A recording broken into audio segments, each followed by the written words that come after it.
Jesus, sejam bem-vindos ao nosso canal no YouTube. Meu nome é Renata Barros, estou aqui com o nosso querido amigo Sérgio Castro. Obrigada por aceitar o convite, Sérgio, mais uma vez conosco. Eu que agradeço. Obrigada. Sérgio hoje falará sobre a parábola do trigo e do joio. E eu farei uma leitura agora, para harmonizarmos o ambiente, do livro Minutos de Sabedoria, de Torres Pastorino. Tenha coragem em todas as circunstâncias da vida. Por piores que lhe pareçam as dificuldades, tenha certeza de que poderá superá-las com a persistência e a força que provém de seu íntimo. Deus está dentro de cada um de nós, pronto a dar-nos energia e vigor, ânimo e incentivo. Confie na bondade do Pai, que jamais desampara nenhum de seus filhos. Vamos serenar os nossos corações, as nossas mentes, agradecendo a Deus, a Jesus, por mais uma oportunidade de estarmos juntos e podermos receber os ensinamentos do nosso irmão que falará hoje.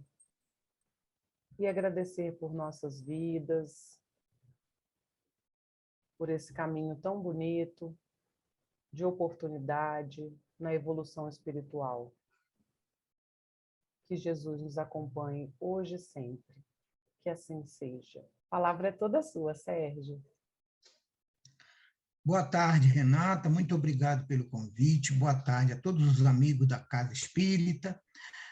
Pedimos a Deus e a Jesus que a todos nos abençoe e permaneçam conosco em nossos corações, em nossas mentes.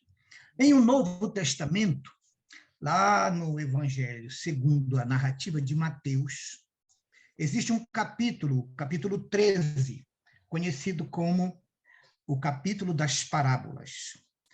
Jesus abre com a parábola do semeador, fala da parábola da rede e da pérola, a do trigo e do joio, e nós escolhemos esta porque ela tem tudo a ver com o momento que nós estamos vivendo, especialmente os que têm noção do que está acontecendo e o que está para acontecer com a nossa humanidade, como nós espíritas, que sabemos que a transição está se acelerando e que devemos, como seres encarnados, nos unir aos desencarnados e ajudar a obra do Cristo para passar o regime, as condições de vivência da Terra, dos atuais expiações e provas, para a futura regeneração.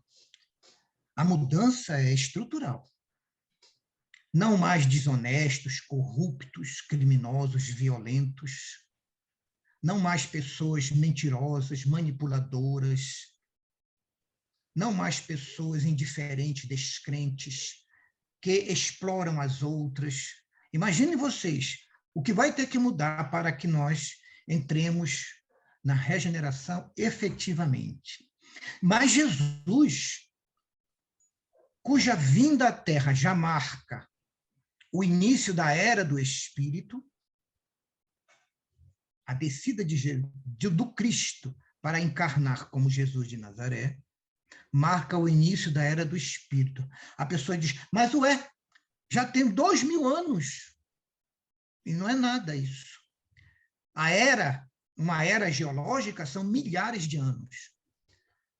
O Cristo iniciou a contagem para a era do Espírito, que está a caminho, está sendo produzida, e nós somos as pessoas mais importantes para acelerar esse processo.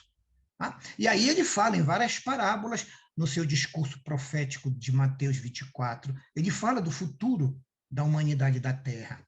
E esta parábola do trigo e do joio, que as pessoas conhecem mais como a parábola do joio e do trigo. Mas a história não é do joio. Jamais Jesus iria ressaltar a erva má, a erva daninha. A parábola é do trigo. Ele quer que nós sejamos trigo e não joio. Então, o nome certo dos grandes estudiosos de hoje é parábola do trigo e do joio.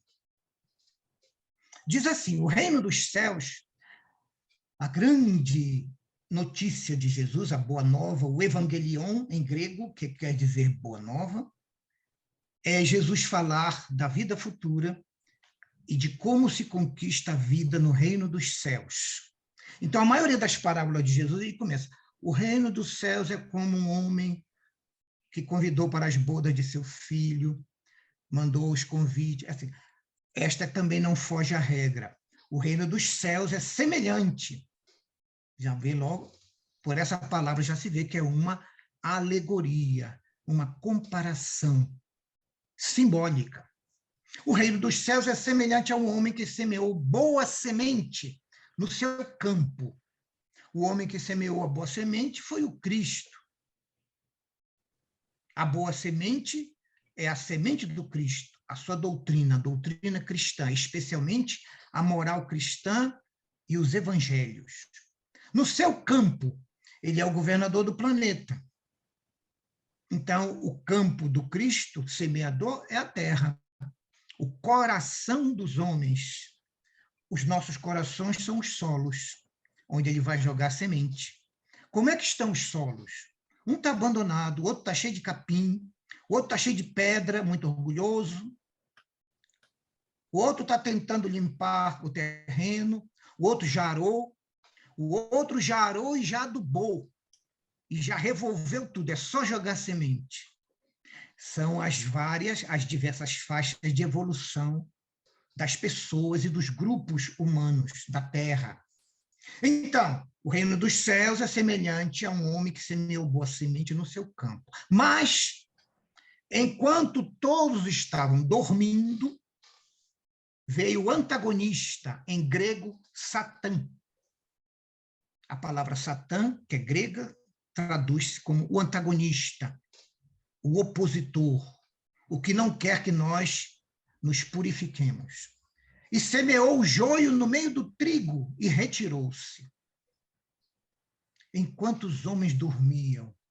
É a idade das trevas da história da humanidade. É a idade do obscurantismo. Ele está fazendo uma referência velada à Idade Média, que foi onde começaram a misturar a doutrina dele com dogmas, teologias, fantasias, ilusões, história da caronchinha, colocando no texto do Novo Testamento, dos Evangelhos. Então, é uma referência. Enquanto os homens dormiam, o antagonista semeou o joio. O tempo passou, e quando a erva do campo cresceu e granou, apareceu também o joio. O tempo foi passando e as pessoas foram se mostrando como são. E nós fomos percebendo que havia uma aparência que elas apresentavam diferente da realidade que elas são. E o que fazer? Destrói todo o joio para ficar só o trigo? Não. Chegando os servos, continua Jesus, chegando os servos do dono do campo, disseram a ele, Senhor, por acaso tu não semeaste boa semente no teu campo? O dono respondeu, exatamente, semeei a boa semente. E eles perguntaram, então de onde é que veio o joio? Pois o teu campo está cheio de joio e de trigo. Respondeu o Senhor, um adversário é quem fez isso. Esse adversário é um substantivo que envolve uma série de elementos materialistas, ateus, descrentes, indiferentes, egoístas, interesseiros, ambiciosos da fé, da religião, os que desejam poder, os que manipulam os fiéis. É uma série interminável dos adversários do Cristo, ou como está no Apocalipse, o anticristo. Então veio o anticristo e durante o sono da humanidade, durante a noite, a escuridão, a falta de sabedoria, semeou a semente ruim, o joio. E aí pergunta os servos ao dono do campo, queres então, Senhor, que nós arranquemos? Ele disse, não faço isso agora não. para que não aconteça que, arrancando o joio, vocês acabem retirando o trigo também, que não podem sofrer esta pena, não podem sofrer este dano. Então, o que vamos fazer, Senhor? Ele diz, deixai crescer ambos, a má semente e a boa semente, o joio e o trigo, até a época da colheita. E aí que entra agora 2022, 2020, 2010. Então, nós estamos nos tempos da colheita. Deixai crescer ambos juntos até os tempos da colheita. E nos tempos da colheita, eu direi aos meus ceifeiros, aqueles que cortam com a foice as ervas daninhas e preservam as plantas produtivas. Nos tempos da colheita, eu direi aos meus ceifeiros, recolhei e ajuntai primeiro o joio, atai-o em feixes para os queimar. E quanto ao trigo, recolhei-os todos no meu celeiro. Mateus 13, capítulo 24, versículo 24 a 30. Então, deixe os dois crescerem juntos. Quando estiver no tempo da colheita, vai ser fácil. Os frutos, a espiga do trigo é muito diferente da espiguinha do joio. Ele é um fruto que produz bons produtos. O outro não serve para nada, é inútil. Não é um bom fruto. E é fácil de distinguir quando os dois estão juntos. Embora sejam duas árvores, duas plantas bem parecidas, é muito fácil distinguir quando ambas estão com as espigas. A do joio é pequenina, fininha. A do trigo cresce, fica viceja e é produtora do pão que alimenta as almas. Tudo isso é simbólico. Vamos, então, agora tentar desvendar esta alegoria de Jesus. O homem, o ser humano, tem sido, desde todos os tempos, um adversário da verdade pregada pelos mensageiros do Cristo que vieram à Terra. Desde Krishna, Buda, Sócrates, Platão, Confúcio na China, Lao Tseu, a verdade vem sendo enviada à Terra aos poucos, de acordo com o nosso entendimento, o nosso pensamento, a nossa capacidade receptiva.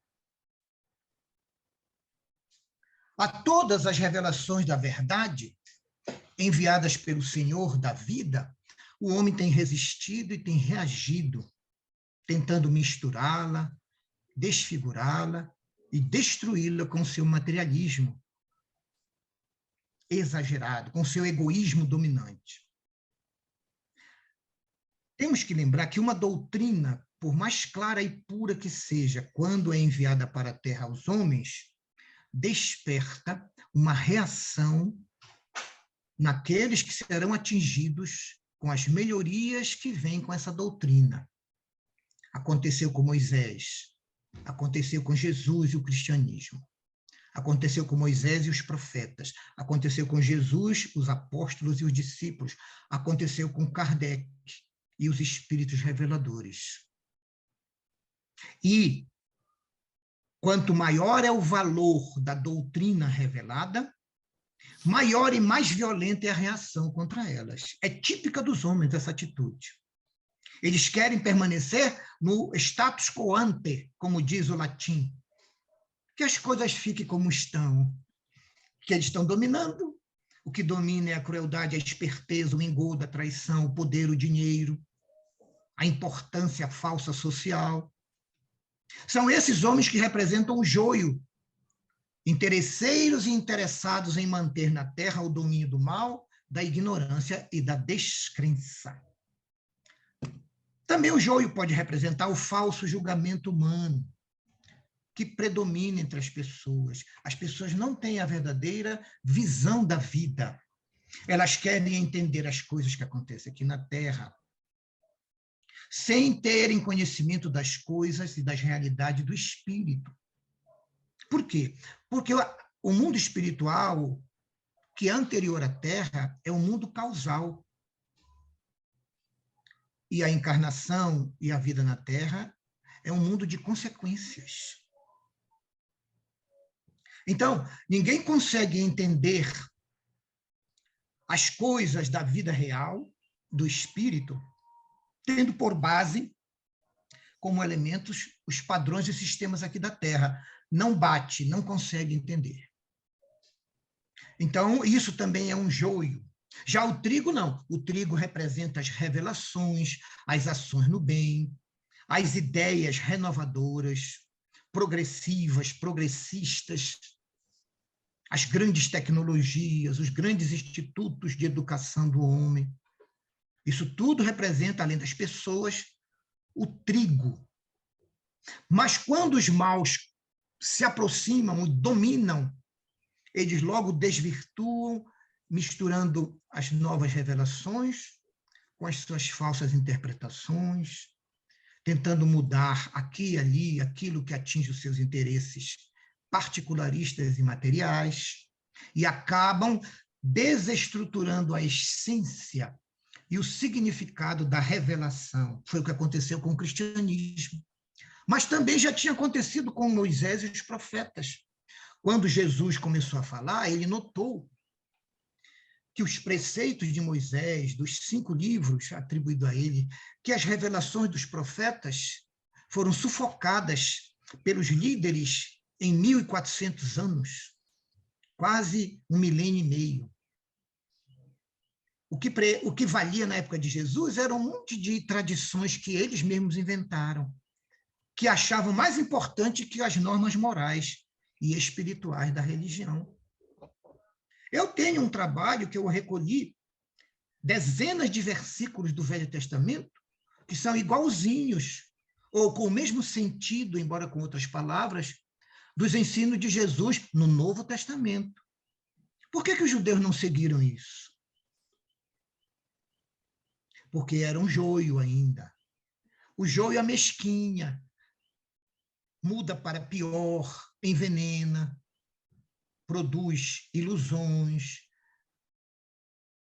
quedas morais, teorias, filosofias inúteis que só atrapalham e, às vezes, até abafam o crescimento do trigo, como aconteceu, porque impediram, praticamente, de produzir o bem milhares e milhares de fiéis que seguiam essas ideias estranhas que não foram divulgadas nem faladas por Jesus.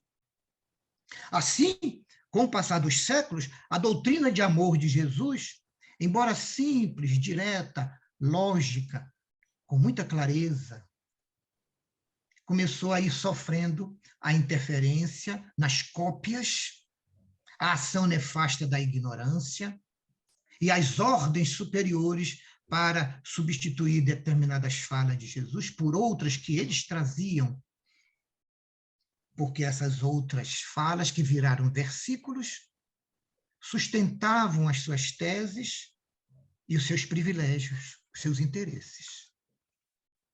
E, às vezes, essa reação era violenta, às vezes era misteriosa, às vezes era oculta, mas, no final, o conjunto delas tornou a mensagem de Jesus um pouco complicada, complexa, sem atrativos. E aí as pessoas começaram a esquecê-la, a ignorá-la, porque ela estava muito cheia de mistérios, muito cheia de milagres, de coisas de sobrenatural, e ficaram incompreensíveis para a grande maioria dos homens que são simples. Mas, na verdade, a doutrina do Cristo está baseada na lei do amor. Amar a Deus, amar o próximo, amar a si mesmo e respeitar as leis, tanto a dos homens como as de Deus. Fazer esforço pessoal para ter mérito na sua iluminação, no seu trabalho no bem, cultivando honestidade, resignação, abnegação, obediência a Deus e a vivência das virtudes pregadas pelo Cristo. Mas os homens não quiseram isso, esqueceram. Eles se tornaram profissionais da fé. A fé virou uma conquista de mercado que dava uma vida abastada e importante em poder para o seu titular. Então, há séculos que todas as famílias, em geral, os filhos tinham que ser, um seria médico, um seria advogado e o outro seria sacerdote. Era da tradição das grandes famílias no mundo inteiro. Por quê? Porque estava equiparado à medicina profissional e ao trabalho no direito o ofício de sacerdócio. Ele virou uma mera conquista acadêmica para gerar um salário bom.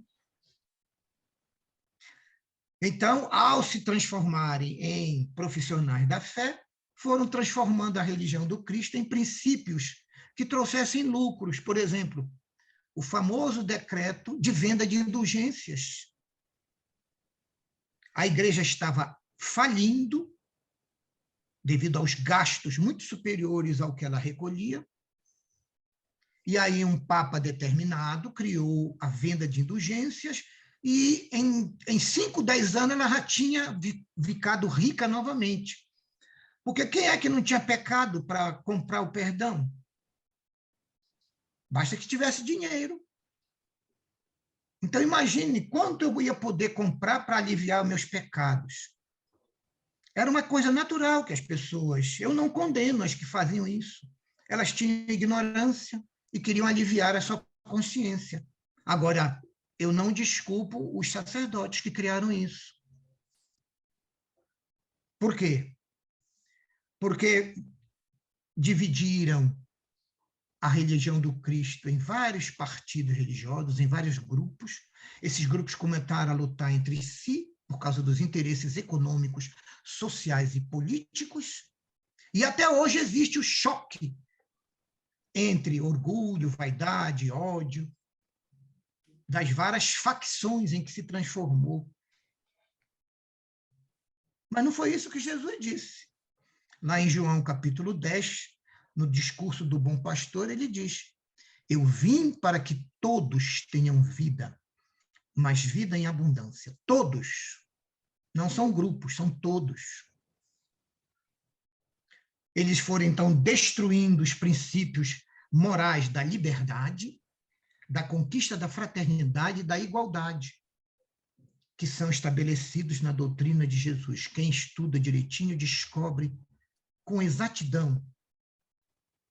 Então, o cristianismo, a partir do século IV e V, foi desaparecendo e foi nascendo ao mesmo tempo por decreto do imperador Constantino I em 325 e depois por Teodósio em 386, surgiu com muita sinceridade, eu até acredito. Eles escreveram no decreto: a nova religião é o catolicismo apostólico romano. Eles não disseram que a religião que eles estavam fundando era o cristianismo. Eles foram sinceros. Tanto Constantino I como Teodósio, 2 imperadores romanos. E aí esta nova religião foi uma mistura do direito romano, da administração romana, da hierarquia romana, da vida política romana. Claro que isso ajudou a ser aceita no mundo ocidental todo. Foi uma expansão imensa do catolicismo, que até hoje é a maior religião em termos de adeptos no mundo. Mas o sacrifício, o preço foi muito alto. A moral cristã, os preceitos e a orientação e o guiamento para a espiritualidade ficaram muito prejudicados. Assim, em vez da pura doutrina de Jesus, começaram a surgir crenças e religiõezinhas derivadas dos cultos pagãos, com solenidades, festas, domínio e comando sobre as consciências, sobre a vida dos fiéis, e até os sistemas, o sistema político e o sistema educacional, 2 bases da civilização humana, eram dominados pela religião.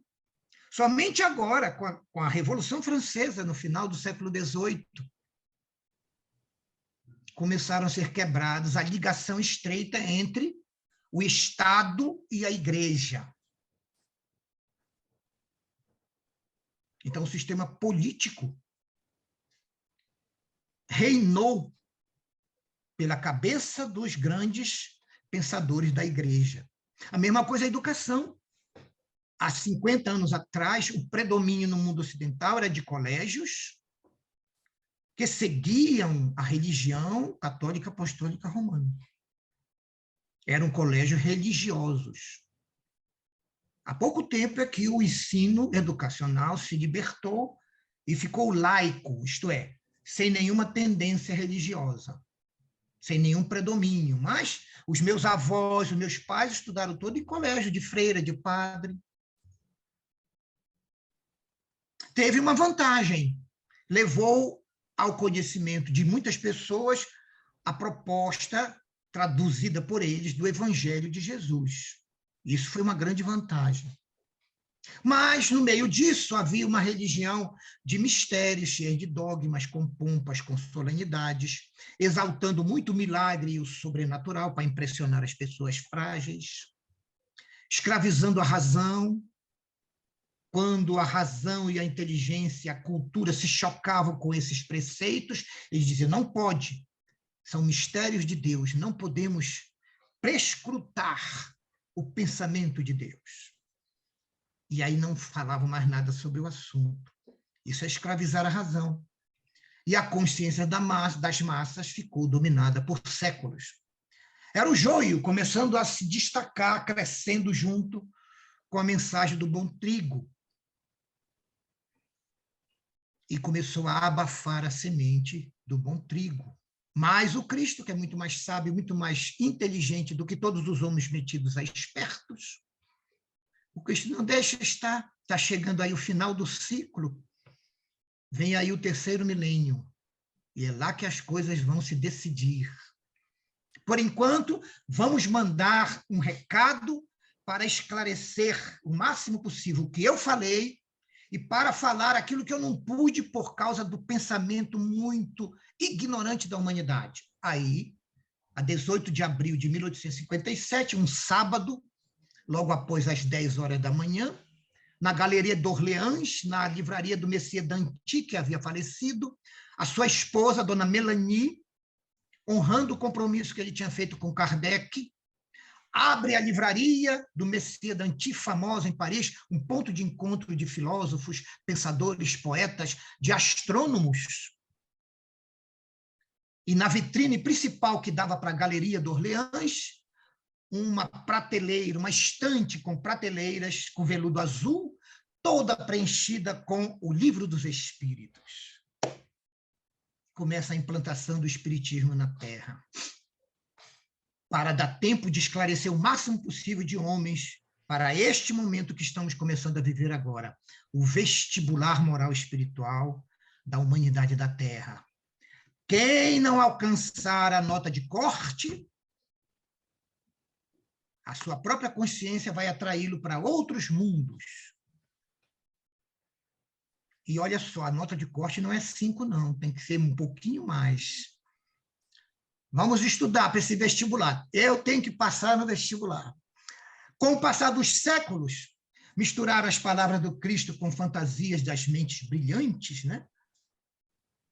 Que homens brilhantes inventaram coisas assim espetaculares, mas não tinham nenhuma lógica espiritual. Criaram uma confusão idêntica à confusão que é o joio plantado do lado do trigo. São tão parecidos que é difícil, só quando começam a granar, a produzir os grãos. Quer dizer, quando a criatura humana começa a produzir as suas boas obras, ela se destaca do joio e aparece lá para o mundo espiritual. Este aí a gente pode confiar, ele é trigo. É isso que Jesus está dizendo nessa historinha. Mas o Senhor deliberou esperar a época da colheita, isto é, o fim deste ciclo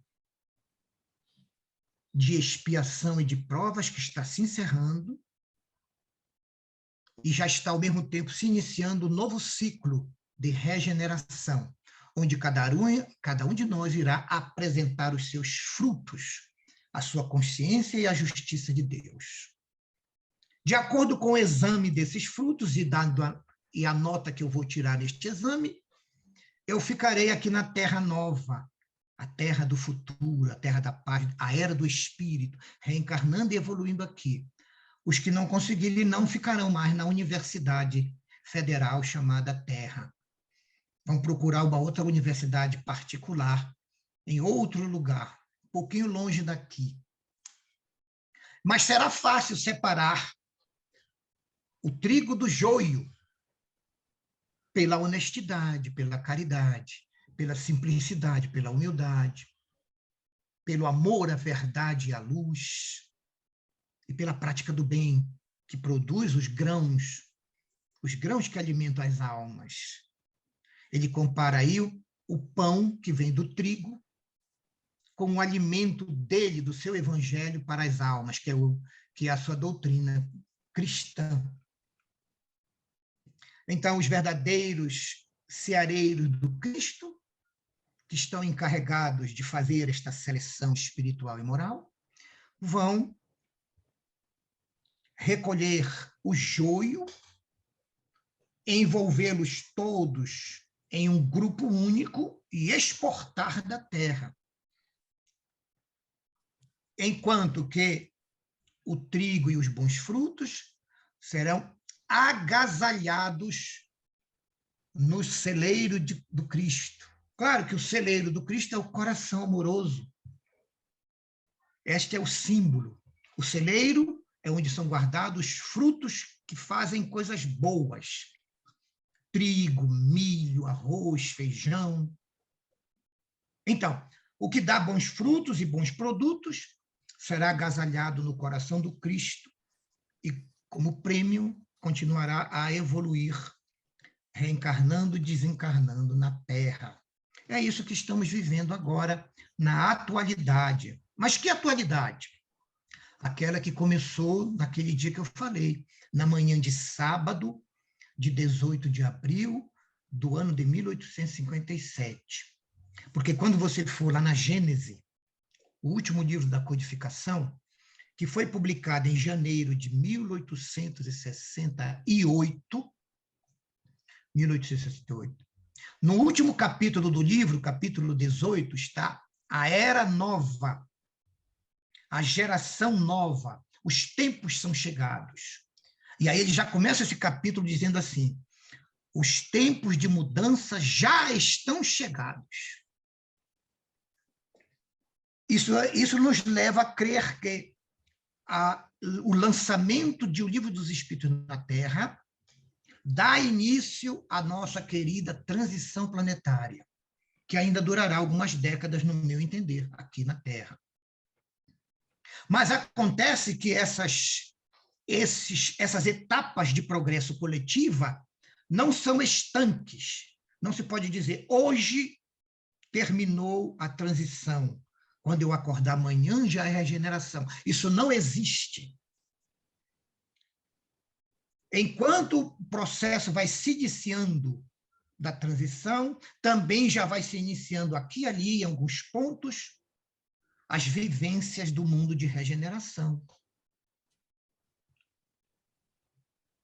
Mas ainda há tempo de que o próprio joio, como Deus é amor e é misericórdia, e o Cristo faz o que Deus recomenda, se as falsas doutrinas, o joio humano, com suas maldades e religiões, conseguirem se transformar nessas décadas em um bom trigo, conquistará o beneplácito, o prêmio, a recompensa de não serem atraídos para outros mundos, permanecerem aqui na Terra, evoluindo, trabalhando e encarnando. Os joios contumazes, então vamos nos encaminhando já para a nossa conclusão. Apenas os joios contumazes, os que não quiserem. Eu sou assim, eu gosto de ser assim, não vou mudar. Deus respeita o livre-arbítrio e diz, tudo bem. Você não vai mudar como você é, mas você vai mudar de endereço. Está aqui o novo CEP para você, planeta X, cidade tal, pode ir, tchau. Respeito o livre-arbítrio, mas ele tem que respeitar o determinismo. Lembra daquela aula do ESD? Livre-arbítrio e determinismo? Nós estamos numa época em que o livre-arbítrio será obedecido, mas ele vai ter que obedecer ao determinismo. E o determinismo é um plano cósmico de Deus que diz que nesta mudança de milênio, do segundo para o terceiro, o processo de transição planetária da humanidade iria se acelerar para que ela alcançasse o êxito em se transformar para melhor e penetrasse no terceiro milênio, já indo para o meio e para o fim, na condição de mundo regenerado. E aí, agora, nós somos a bola da vez, os seres humanos. Nós podemos retardar, mas podemos também acelerar esse processo. Com o nosso esforço pessoal, a nossa mudança para melhor, o nosso comportamento cada vez mais ético, cada vez mais condizente com as leis de Deus, porque a evolução é contínua e é infinita. Já aprendemos a duras penas a nos transformarmos em boas sementes. Agora estamos aprendendo com uma maneira mais suave, com a proposta espírita, com o trabalho na casa espírita, com o voluntariado. É muito mais suave. E agora precisamos gerar frutos de qualidade semelhantes ao trigo, cujo grão moído dá uma infinidade de pratos alimentícios para a população. No campo moral, os que começam a praticar boas obras produzem um alimento que satisfaz dezenas e centenas de almas, pela bondade que fazem e pelo bom exemplo que espalham. E, por fim, agora, com o Espiritismo, o cristianismo do Cristo começa a ser revivido, redivivo, reexplicado, e vai podendo multiplicar no coração humano o amor a Deus, o amor ao próximo, o amor a si mesmo e o respeito e as lutas em favor de um mundo melhor. Aí surgindo uma série de providências individuais, tendo um pouco mais de paciência, uma fé mais pujante e operosa, uma perseverança disciplinada, uma vontade de ser melhor a cada dia, uma força para trocar de dentro de si as imperfeições morais e substituí-las pelas virtudes, que isso só depende de cada um. E aí isso vai se expandir da individualidade para a família, da família para as outras famílias, das outras famílias para a sociedade, das sociedades para as nações e das nações para a terra inteira, para a humanidade. Então, se você quer que o mundo melhore, está reclamando muito, melhore se você, o mais rápido possível, porque o mundo já melhorou. Cada dia que você acorda um pouco melhor, o mundo já está mais suave, mais palatável, mais aceitável. Está um pouco melhor.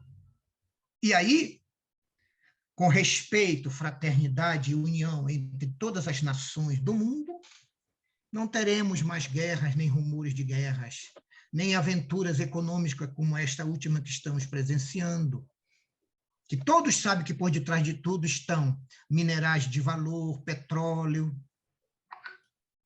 As pessoas não falam nisso, mas é isso que é o motivo da invasão, da guerra. Ora, quando as pessoas não tiverem mais ambição, querer o que é dos outros, vontade de ouro e de coisas materiais, ninguém vai se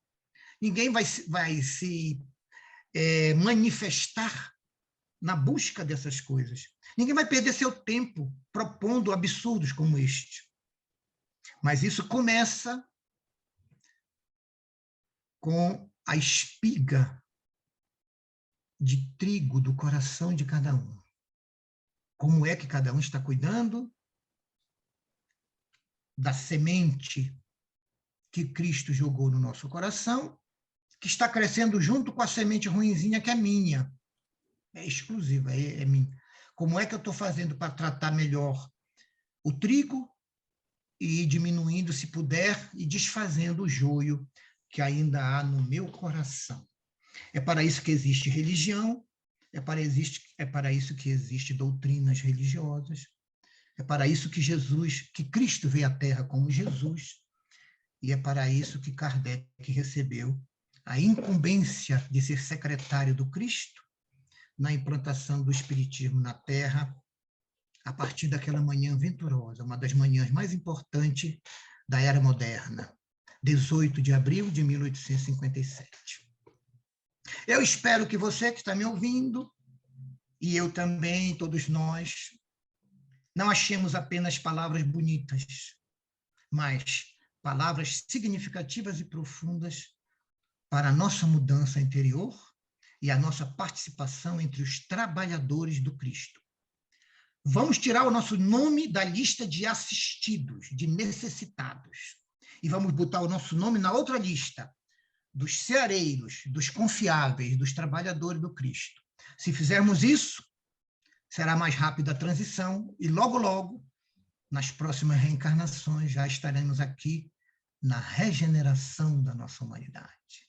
Muito obrigado a você, Renata, e a todo o pessoal que me convida para esse estudo. Que Deus a todos nos abençoe. Jesus conserve na nossa mente, no nosso coração, as suas palavras de advertência, mas também de conselho para a nossa própria felicidade. Graças a Deus. Muito obrigado. Obrigada a você, Sérgio. Né? Lindas palavras, o convite está feito, né? Que possamos nos transformar, que possamos... Eu falo muito para os meus pacientes, né? Assim, existe aquela síndrome da Gabriela. Eu nasci assim, eu cresci assim e vou morrer assim. E a gente não pode mais, né, manter essa ideia da síndrome da Gabriela dentro de nós. Né? Que possamos nos Isso, e tem a outra transformarmos. síndrome, a do Zeca Pagodinho. Deixa a vida me levar, a vida leva eu. E vai Exatamente, empurrando com a vai, né? barriga. Aí, quando chegar o dia da colheita, não dá mais tempo. Aí vai Exatamente. reclamar de quem? Vai reclamar do Zeca Pagodinho. Que ensinou essa forma, né, de viver.